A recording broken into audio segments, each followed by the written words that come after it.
La batalla del Kursk, el gran choque de 8.000 tanques. Un grupo de tanquistas durante la guerra. 106 comentarios. Ver comentarios. Tras el cerco de Stalingrado, alemanes y rusos protagonizaron, hace 75 años, la gran batalla de tanques.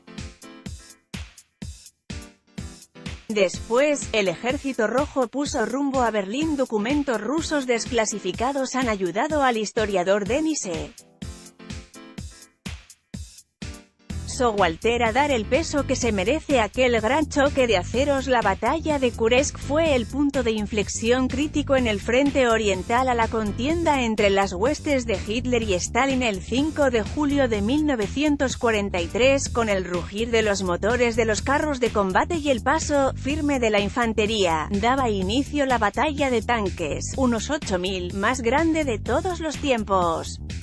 En un saliente de 160 kilómetros con epicentro en la ciudad de Kursk, a unos 640 kilómetros al sur de Moscú, se dieron cita los colosales ejércitos de Hitler y Stalin para dirimir quién iba a ostentar la hegemonía militar y estratégica desde ese momento, lo que es lo mismo, si Hitler iba, por fin, a iniciar la retirada definitiva hacia el Gran Reich alemán. Tras la debacle alemana en Stalingrado del invierno de 1942 a 1943, la Wehrmacht, Fuerzas Armadas Unificadas de la Alemania nazi, se encontraba en una situación muy comprometida a causa de la pérdida de la iniciativa militar y, sobre todo, por el golpe moral que supuso la destrucción del hasta entonces invencible Sexto Ejército de Paulus. Desde el inicio de la Operación Barbarroja en junio de 1941, el alto mando era consciente de que un frente con una extensión tan amplia sería imposible de abastecer en el plano logístico y, también, en el humano. Por ello se tornaba fundamental planificar campañas cortas en las que el Ejército Rojo fuera aniquilado, una suerte de la Blitzkrieg llevada a cabo en Polonia o Francia pero a una escala mayor. Sin embargo, los alemanes subestimaron por completo a sus oponentes y, con el paso de los meses, vieron cómo los soviéticos se reorganizaban y ponían sus vastos recursos industriales y humanos al servicio de lo que llamaron la Gran Guerra Patria. Ante esto, la nueva estrategia de Hitler se centró en provocar un gran enfrentamiento, una batalla total, que fuera capaz de inclinar la balanza de su lado. El lugar elegido para ello fue en primer término Stalingrado y, tras la derrota, Kursk.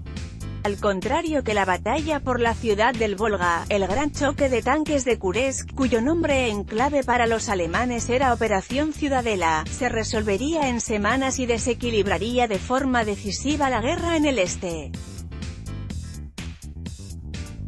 En este contexto de batalla definitiva, los alemanes partían en franca desventaja, ya no solo porque los soviéticos conocían la planificación de Ciudadela con anticipación gracias a la ayuda de los británicos que lograron descifrar los movimientos alemanes en torno al saliente, sino porque el Ejército Rojo, casi por primera vez en toda la guerra, había alcanzado un nivel de organización superior al alemán y además contaba con una ventaja numérica en hombres y material en una proporción de 2,5 a 1. Por tanto, los alemanes debían fiar sus posibilidades de éxito al impacto que su fuerza acorazada pudiera ejercer durante los primeros días, algo que finalmente no ocurrió. Esto desembocó en una batalla de desgaste, prácticamente la única modalidad de combate a la que los alemanes no estaban habituados.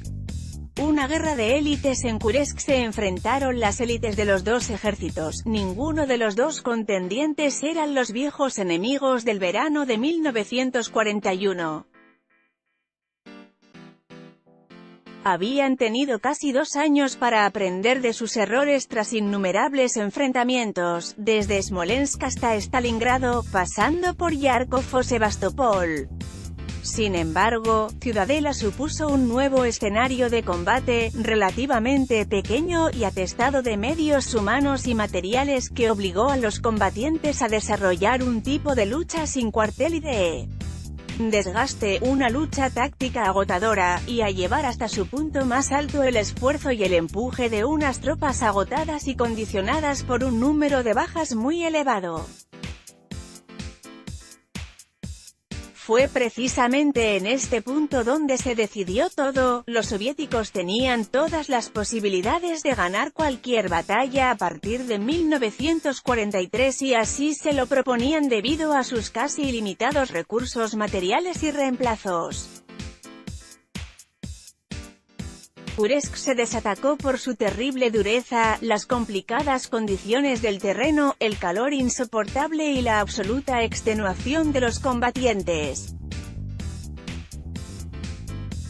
La batalla fue un infierno de sangre y acero para todas las unidades que participaron en ella, pero los tanquistas, protagonistas de excepción, sufrieron especialmente la dureza de esta.